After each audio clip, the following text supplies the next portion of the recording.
the privilege and the honor of introducing a man named Keith Smith, who wears many hats, not the least of which is he used to be on the board of PEI Kids Board of Trustees, where he was also president of the board.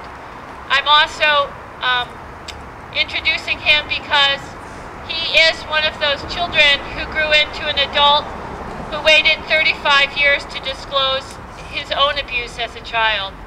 So it's a face you wouldn't suspect that happened to. Without further ado, Keith.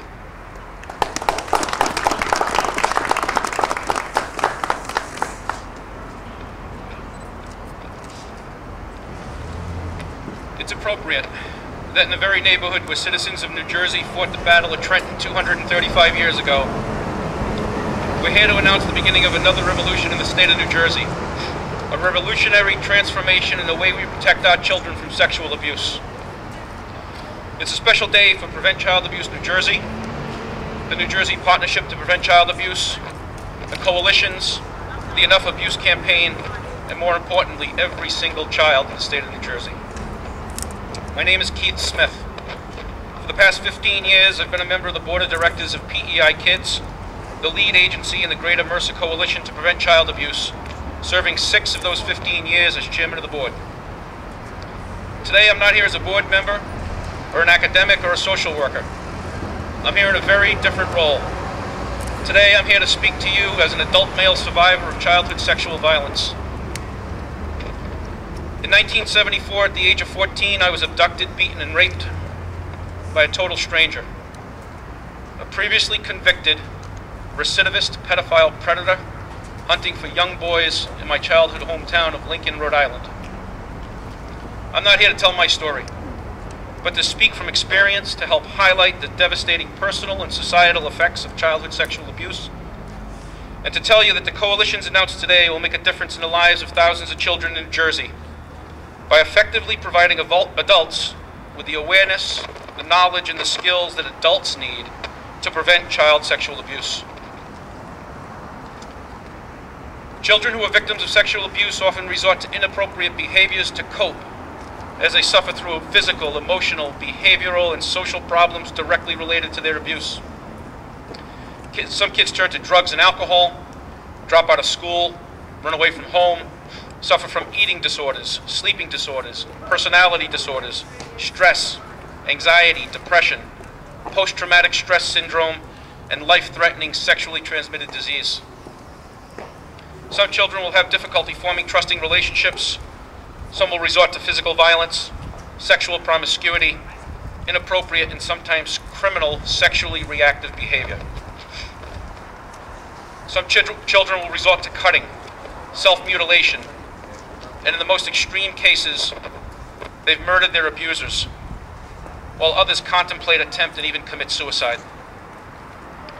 Directly attributable to the sexual abuse, victims often suffer these enduring problems throughout their adolescence and into adulthood, many suffering through decades of silence, never disclosing their abuse to anyone. Children and adults remain silent out of misplaced guilt, fear, shame, and embarrassment, and under the threat of violence from their perpetrators. Threats of violence directed to the child, to their family, and even to the child's pets.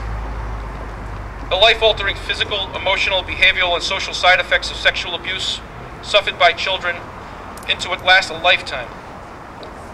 While it saddens me to say that sex crimes committed against children will never stop, I'm proud to stand here today on the steps of the State House to tell you that we're taking action to minimize the risk to children by educating adults on steps they can take to keep kids safe, and providing adults and communities with the knowledge, the skills that they need to put an end to the silence surrounding sexual abuse of children. The coalitions introduced today will work in our cities and suburbs in every county in New Jersey, from the George Washington Bridge to the Pine Barrens, from the Delaware River to the Jersey Shore. They'll work with community leaders, faith-based organizations, public officials, parents, educators, and others to replicate in New Jersey the Enough Abuse campaign, a program that the Center for Disease Control has called a groundbreaking effort and one that breaks the mold in child sexual abuse prevention efforts and strategies. Long before the sex abuse scandals at Penn State and Syracuse were front-page news, and long before this week's horrific abduction, rape, and murder of 7-year-old Jarelis Rivera. Work was being done throughout New Jersey to transform the way we protect our kids. The groundwork is finished, the coalitions are formed and funded, and the day-to-day effort of providing adults and communities with the knowledge and skills they need to protect children from sexual abuse begins now. To those who were involved in the funding and creations of the coalition, thank you. To the people on the front lines doing the day-to-day work to keep kids safe, thank you. To the parents, grandparents, and guardians of children in New Jersey, help is on the way. And to the children who are victims of sexual abuse, if you are strong enough to speak out, ask for help. If you can't and continue to suffer in silence, I understand. Just know that you are not alone. Help is available. And believe me when I say that the abuse you suffer is not your fault. It is never your fault. Never. Thank you.